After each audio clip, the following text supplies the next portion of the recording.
ஒருத்தர் வங்கி கணக்குலையுமே ரூ. 500 ட்ரான்ஸ்ஃபர் பண்ணுற வசதியை செஞ்சுருக்காங்க. அவங்களுக்கு ஜுரம் வரும். ஜுரம் வந்து குறிப்பாக சாயங்கால நேரத்தில் வரும். பசி எடுக்கலன்னு சொல்லிட்டு இருப்பாங்க. வெயிட் எடை கம்மியாயிடும். அந்த மருந்துகளோடலாம் பல லட்சங்கள் அவங்க ஒரு நோயாளிக்குமே. தனியாரை காட்டிலுமே கவர்மெண்ட்டில் அதிக வசதி செஞ்சுருக்காங்க. இதுக்கு சிம்டம்ஸ் ஏதாவது இருக்கா சார்? இந்த சிம்டம்ஸை வச்சு நம்ம டிபி இருக்கிறத கண்டுபிடிக்கலான்னு. இப்போது டிபின்றது தலையிலேருந்து கால் வரையும் அஃபெக்ட் பண்ணலாம். பட் நுரையீரல் தான் அதிகபட்சம் அஃபெக்ட் பண்ணும். நுரையீரல் காசநோய் எப்படி இருக்குன்றதுக்கு ஒரு 4 சிம்டம் யூஸ்வலாக சொல்லுவோம். ஒன்று இருமல், நாள்பட்டு இருமலாக இருக்கும். 2 வாரத்துக்கு மேலே இருமல் இருந்துகிட்டே இருக்கும்.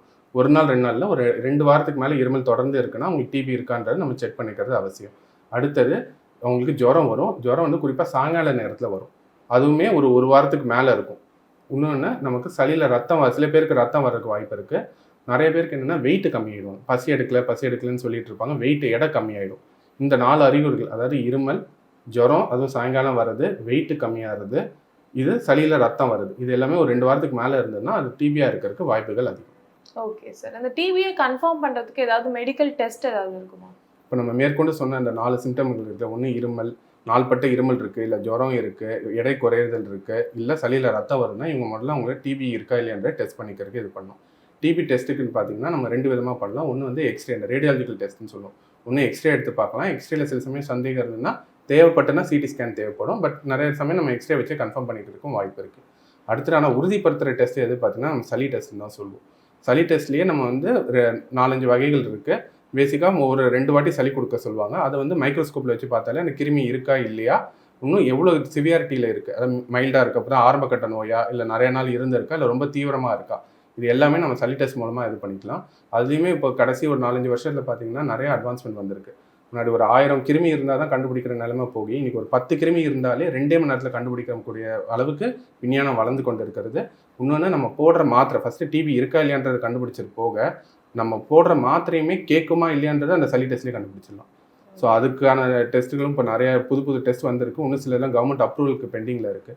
ஸோ அந்த டெஸ்ட்லாம் வந்துடுச்சுன்னா இருக்கிற எல்லா டிபி கண்டுபிடிச்ச 20 நாள் வரையும் கண்டுபிடிச்ச எல்லா டெஸ்ட்டுமே நம்ம உடம்புக்கு கேட்குமா, நம்ம போடுற மாத்திரை இந்த கிருமியை அழிக்குமா இல்லையான்றது முதற்கொண்டு கண்டுபிடிச்சிட்டோம்.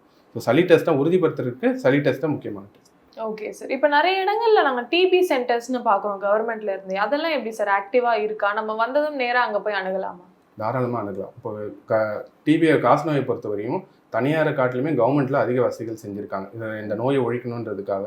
ஸோ வந்து வசதிகள்ன்ற பட்சத்தில் ஒன்று அதிகமான நம்ம படுக்கைகள் ஒதுக்கியிருக்காங்க. அந்த மக்கள் வந்து தனியார் ரெஸ்ட் எடுக்கணும்னா எவ்வளோ நாள் அவங்களுக்கு தேவையோ அந்த நாட்கள் அவங்க வந்து குணமாக இருக்குது, 1 மாதம் ஆகுதோ அது வரைக்குமே பெட்டில் இருந்து தங்களை குணப்படுத்திக்கிற அளவுக்குமே படுக்கை வசதிகள் நிறையாவே நம்ம தமிழ்நாட்டில் இருக்குது. அது குறிப்பாக சென்னையில் நிறையாவே இருக்குது. இது இல்லாமல் சளி டெஸ்ட்டுகளுமே நம்ம சொன்ன மாதிரி முன்னே இருந்த சளி டெஸ்ட்டில் காட்டிலுமே கடைசி 5 வருடங்களில் நிறையா புது டெஸ்ட்டுகள் வந்திருக்கு. அது எல்லாமே நம்ம தமிழ்நாட்டில் இலவசமாக பண்ணுறதுக்கும் வசதி இருக்குது. தனியார் தொண்டு நிறுவனமே அது இலவசமாக பண்ணிக்கிட்டு இருக்காங்க. ஏன்னா இந்த நோயை ஒழிக்கணுன்றதுக்காக. இப்போ நீங்கள் நார்மலாக இந்த மைக்ரோஸ்கோப்பில் வச்சு பண்ணுற டெஸ்ட் 2 நாள் ஆகுதுன்னா இது 2 மணி நேரத்துலேயே நமக்கு ரிப்போர்ட் கிடைக்கிற மாதிரிலாம் டெஸ்ட்லாகவும் இருக்குது. ஆனால் குறுகிய ஆரம்ப கட்டத்திலேயே கண்டுபிடிக்க போகிறோம். 1000 கிருமி இருக்கிற இடத்துல கண்டுபிடிக்கிற டெஸ்ட்டே ஒரு 10 கிருமி இருந்தால் கூட கண்டுபிடிக்கிற மாதிரி வசதிகளும் இப்போ வந்திருக்கு. அது எல்லாமே கவர்மெண்ட்லேயும் இருக்குது.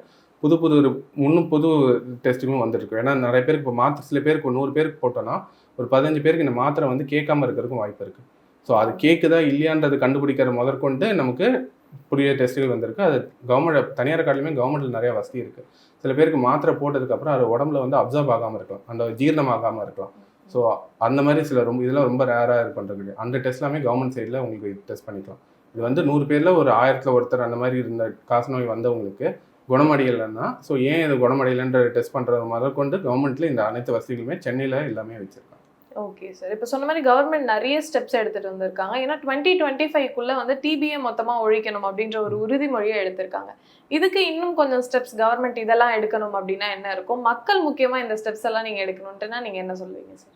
கவர்மெண்ட்டை பொறுத்தவரையும் அவங்க காசநோய் இறப்பில்லா திட்டம்னு ஒன்று கொண்டு வந்திருக்காங்க. அதாவது யார் ரொம்ப தீவிரமாக நோயால் பாதிக்கப்பட்டிருக்காங்க அவங்களை முதலே கண்டுபிடிச்சணுன்றதுக்காக அது ஒரு காசநோய் இறப்பில்லா திட்டம்னு ஒன்று வச்சு அவங்கள ரொம்ப பாதிக்கப்பட்டவங்களுக்கு அவங்களுக்கு இம்பார்ட்டன்ஸ் கொடுக்கணுன்றது அது ஒரு திட்டம் வச்சுருக்காங்க.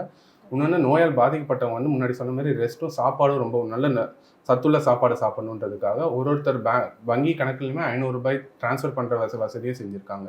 ஸோ தட் அவங்க அந்த மளிகை சாமான் அந்த மாதத்துக்கு வாங்குறதுக்கும் அவங்க நல்ல சாப்பாடு ஆரோக்கியமான சாப்பாடு சாப்பிட்றதுக்குமான வசதி கவர்மெண்ட் சைடில் செஞ்சுருக்காங்க. இன்னுமே டெஸ்ட்டுமே அனைத்து டெஸ்ட்டுமே இலவசமாக பண்ணுறதுக்கான வசதிகள் இருக்குது.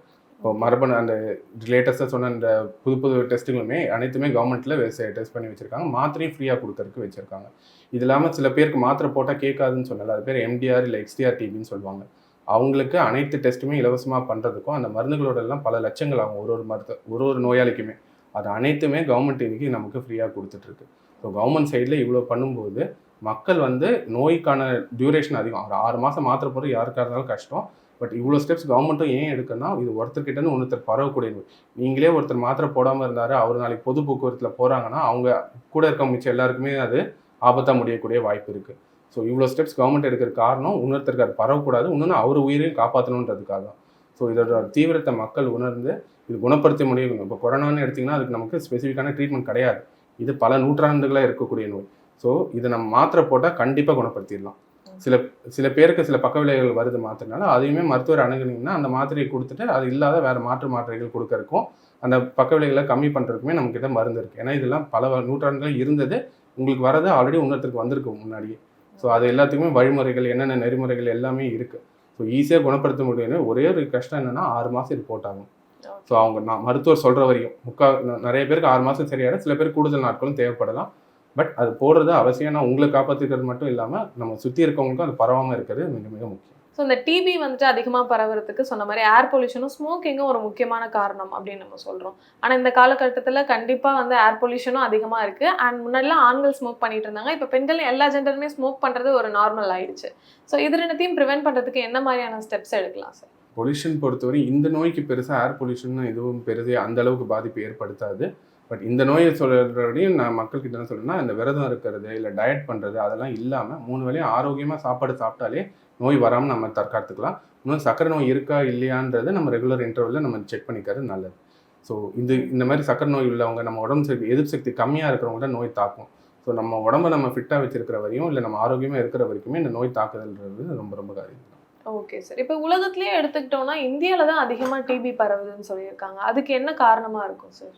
நமக்கு முன்னாடி வறுமை நிறையா இருந்ததுனால, முன்னாடி சொன்ன மாதிரி நம்ம அவங்களோட உடம்போட ஆரோக்கியம் கம்மியாக இருக்கிறனால தான் நோய் வருது. ஸோ மக்கள் நிறைய பேருக்கு முன்னாடி வறுமையில் இருந்ததுனாலையும் ஒழுங்காக சாப்பாடு சாப்பிடாதனாலையும் முன்னாடி அந்த நோயோட தாக்கம் அதிகமாக இருந்தது. இப்போ படிப்படியாக கம்மியாகிட்டே வருது.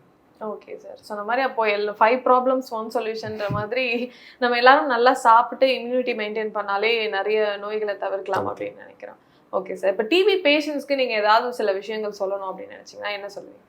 ஸோ டிபி பேஷண்ட்டை பொறுத்தவரையும் மாத்திரை எவ்வளோ தூரம் முக்கியமோ அதே அளவு போதிய ரெஸ்ட் எடுக்கணும், நல்ல சாப்பாடு உட்கொள்றது மிக மிக முக்கியம். யூஸ்வலாக அந்த ப்ரோட்டீன் சத்து அதிகம் உள்ள சொல்கிற சுண்டல், கடலை, பருப்பு, நான்வெஜ் எதுவுமே எடுத்துக்க சொல்லுவோம், முட்டைலாம் டெய்லி எடுத்துக்க சொல்லுவோம். இந்த மாதிரி ப்ரோட்டீன் சத்து உள்ளதை அதிகமாக எடுத்துக்கணும். சர்க்கரையை கொஞ்சம் கம்மி பண்ணிக்கிறது நல்லது. போதிய அளவுக்கு ரெஸ்ட் எடுக்கணும். அந்த முக்கியமான முதல் 2 மாதம் ரொம்ப ரொம்ப குரூஷியல். அந்த நோய் முக்கால்வாசி அந்த நோயோட தன்மை நோயோட வீரியம் அந்த முதல் 2 மாதத்துலேயே போயிடும். ஸோ மருத்துவர் சொல்கிற வரையும் அந்த ரெஸ்ட்டையும் நல்ல சாப்பாடையும் சாப்பிட்றது முக்கியம். நோய் போனதுக்கு அப்புறமே அதை அவங்க ஃபாலோ பண்ணணும். ஏன்னா அது திருப்பி வரக்கூடிய நோய்.